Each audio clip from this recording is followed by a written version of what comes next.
Olá, pessoal, estamos começando o nosso terceiro bloco aqui de hoje. Então, a gente viu aqui a situação do CI. O segurado especial, ele vai fazer o quê? Prova do exercício da atividade como segurado especial em regime de economia familiar, né? Essas três figuras aqui, empregado, empregado doméstico e o trabalhador avulso, eles vão seguir uma regra geral de apresentação de documentos, né? Então, nós vamos ter aqui algumas opções de documentos que podem ser utilizados por esses clientes para fins de prova. A principal delas é a carteira de trabalho, né? O principal documento de prova vai ser a carteira de trabalho.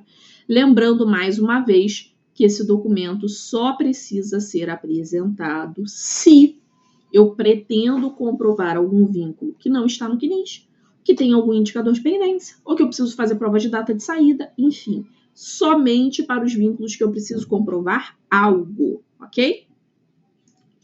Então, vamos voltar aqui, lá para o artigo 19b. Então, o artigo 19b vai trazer alguns documentos, como a carteira de trabalho, o contrato individual de trabalho. O contrato de trabalho, eu não acho um bom documento de prova. Sabe por quê? Porque o contrato de trabalho, ele me traz a data de início desse vínculo, mas ele não me prova a data fim. Ele não me prova se ao longo daquele vínculo de trabalho teve atualização de remuneração, né? Então, assim, o contrato de trabalho, eu entendo que ele pode ser utilizado de forma muito eficiente como um início de prova, né? Assim, não tem mais nada para comprovar, Priscila, a empresa está fechada, não existe nenhum documento que a gente possa fazer de prova. Eu só tenho esse contrato individual de trabalho. A gente traz isso como início de prova, e a gente tenta fazer a comprovação daquela data final do vínculo, né, até quando aquele vínculo foi, através de testemunha, né? A gente acaba ficando um pouco vendido aqui com esse documento, ou melhor, quando a gente tem esse único documento como meio de prova, ok? Outro documento aqui interessante que a gente tem é o extrato analítico do FGTS, né? Depois vocês deem uma lida aqui em toda a documentação, não tem sentido a gente parar e ficar lendo aqui todos os documentos, né? Porque aqui é uma lista de documentos a serem apresentados, né? Mas o extrato analítico do FGTS, ele tem um detalhe para sua validação perante ao INSS. O INSS, ele só aceita o extrato do fundo de garantia como prova se esse documento estiver carimbado e assinado por um servidor da Caixa Econômica. Então, aquele extrato que a gente tira pelo aplicativo da Caixa, aquele extrato não vai servir, né? A gente vai precisar aqui, olhando para uma concepção administrativa, que esse documento seja retirado presencialmente numa agência da Caixa Econômica, porque vai precisar do carimbo e vai precisar da assinatura daquele empregado da Caixa que fez a emissão desse documento, tá? Recibo de pagamento, né? Contra-cheque, olerite, são documentos muito importantes para fim de prova, porque eles provam não apenas o vínculo, né? Mas eles trazem ali uma prova efetiva também dos valores relacionados com salário de contribuição, né? Então, assim, a gente tem aqui um documento importante para a gente utilizar como mecanismo de prova, ok? O artigo 46 da IN 128 vai indicar ainda, aqui ele está falando de empregado, né? Mas aqui a gente pode fazer aqui um paralelo. Vai trazer para a gente que quando aquele vínculo estiver extemporâneo ou constar alguma pendência ou alguma divergência de dados, o empregado, ele pode apresentar uma declaração do empregador, né? Indicando ali assertivamente, né?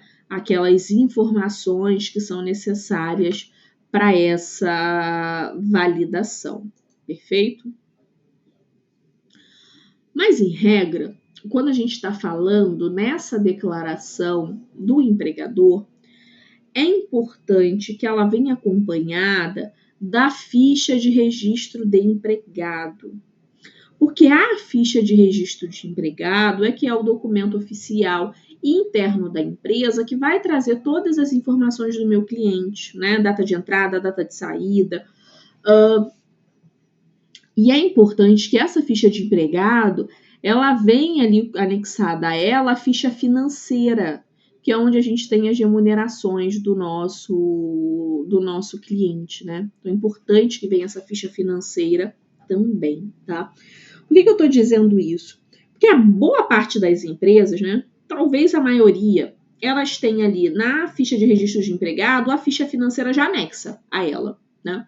Mas tem empresa que não, que tratam como documentos apartados, a depender da empresa, se for uma empresa grande, até setores diferentes dentro do RH que tratam desses documentos, né? E aí é importante você trazer isso, né? Não trazer apenas a declaração, mas traz a ficha de registro de empregado, traz a ficha financeira também, tá? E aí, dentro desses documentos que a gente tem possíveis de prova, alguns documentos se destacam, né? O principal deles é a carteira de trabalho.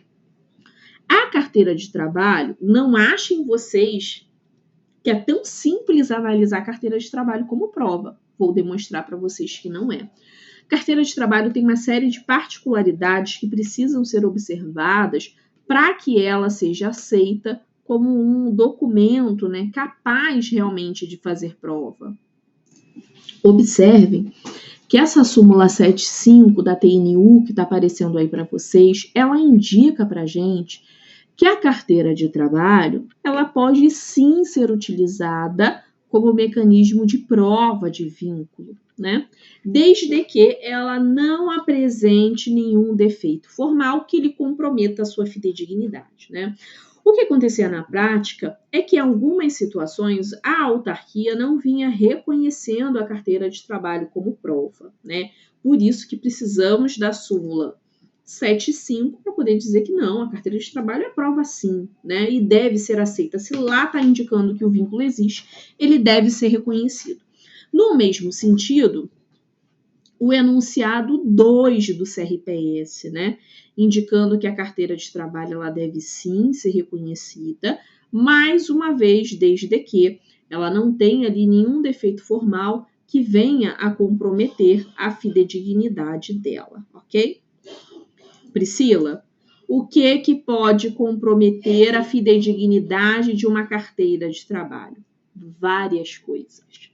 Várias coisas. Coloquei aqui alguns pontos para a gente discutir, né? Primeiro ponto, fotografia. Na primeira página da carteira de trabalho, não as novas, né? Mas quando a gente pega aquela tradicional, né? Porque as novas elas são plastificadas. Mas na tradicional, a gente tem aquela fotografia ali colada. Antigamente, gente, fotografia 3x4 era muito caro. E as pessoas, para procurar emprego, elas anexavam nos seus currículos uma fotografia 3x4. Então, era comum que, às vezes, as pessoas tirassem as fotos dos seus documentos para poder anexar nesses currículos para poder distribuir nas empresas. E como era caro, às vezes não tinha dinheiro para poder fazer ali uma fotografia, ia lá e tirava a fotografia da carteira de trabalho. Infelizmente, a ausência dessa fotografia compromete a fidedignidade dessa carteira, tá? Uma vez chegou um cliente para mim que tinha foto. Só que essas fotos da carteira tradicional, elas têm um carimbo, né? E aí você via nitidamente que no pedaço da foto não tinha um carimbo. Ou seja, ele tirou aquela fotografia para alguma coisa e ele depois colou uma outra fotografia no lugar. Infelizmente, a carteira, nesse momento, ela deixa de estar válida plenamente para essa comprovação, tá? Pela ausência dessa fotografia que faz parte desse documento oficial, ok? Filiação, aquela parte de trás, né, onde a gente tem os dados, aquilo ali também precisa estar preenchido. Se aquilo não tiver preenchido, a gente pode ter problema na validação dessa carteira, por comprometimento da fidedignidade das informações. Porque para a gente saber se aquela pessoa é o nosso cliente efetivamente, a gente não vai olhar só o nome, né? Até porque existe um monte de homônimo por aí. A gente vai olhar todos os dados que estão ali, inclusive a filiação, para comprovação de que aquela carteira é de fato do cliente. Salvo engano, se eu não estiver enganada, as carteiras novas já até vêm, né, o CPF ali impresso, mas antigamente não tinha isso. Então, aquela parte de trás precisa estar devidamente preenchida. Folhas soltas. Essas folhas soltas na carteira também comprometem a fidedignidade dela, em especial naqueles vínculos que estão nessas folhas soltas. Se você precisar fazer prova de um vínculo que está numa folha solta, esquece. Esse vínculo não será reconhecido pela autarquia. E tomem muito cuidado para vocês não incorrerem, eventualmente, ali em uma fraude. Sabe por quê? Porque, às vezes, você atendeu esse teu cliente remotamente, ele mandou para você a foto da carteira de trabalho, ele foi mandando página por página. Só que aquela folha está solta, você não consegue saber, olhando página por página, se essa carteira de trabalho, se ela está com uma folha solta ou não, né?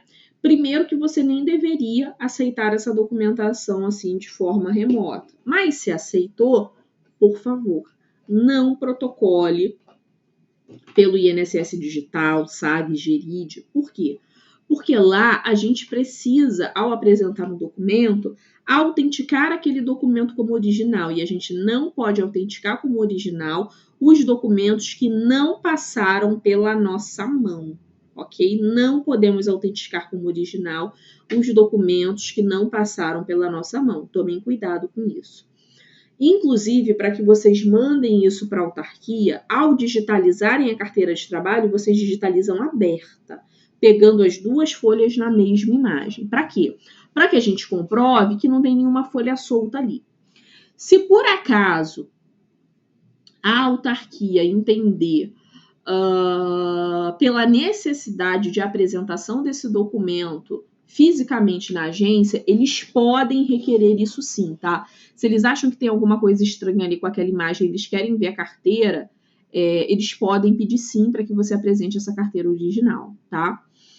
Toda vez que eu pegava um cliente que tinha uma carteira de trabalho com folha solta, sabe o que eu fazia? Eu digitalizava com a folha assim inclinada, né? Pegava aquela folha, digitalizava aqui, a folha que estava presa.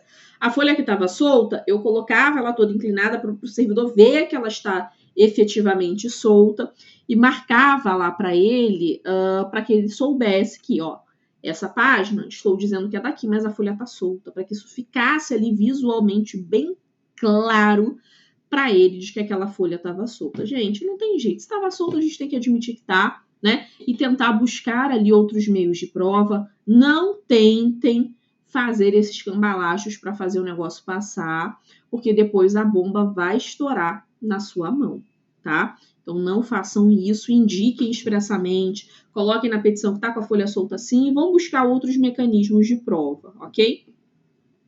Então cuidado com essas folhas soltas. Ordem cronológica. Isso aqui é uma coisa que compromete a fidedignidade da carteira. O que é a ordem cronológica? Vocês vão te concordar comigo que tem ali minha carteira. Vai ter o meu primeiro vínculo, meu segundo, meu terceiro, meu quarto de forma sequencial. Não há sentido eu ter o meu primeiro vínculo, ter o meu quarto e depois ter o meu terceiro. Ou seja, eu não posso ter na minha carteira um vínculo de 78, depois um vínculo de 2010, depois um vínculo de 80 e um de 90. Calma aí, por que esse vínculo de 2010 está aqui? Por que esses dois que são anteriores estão depois desse vínculo de 2010? Não pode. Essa carteira precisa estar em ordem cronológica. A ausência de ordem cronológica na carteira compromete a fidedignidade dela. Outro ponto de comprometimento de fidedignidade, rasura, tá? O extemporâneo a gente vai falar no próximo bloco. Outro ponto que compromete é a rasura. Fiquem atentos a esses principais pontos e no próximo bloco a gente vai discutir sobre carteira extemporânea. Eu vou contar para vocês também uma situação que aconteceu em um curso presencial. Até daqui a pouquinho.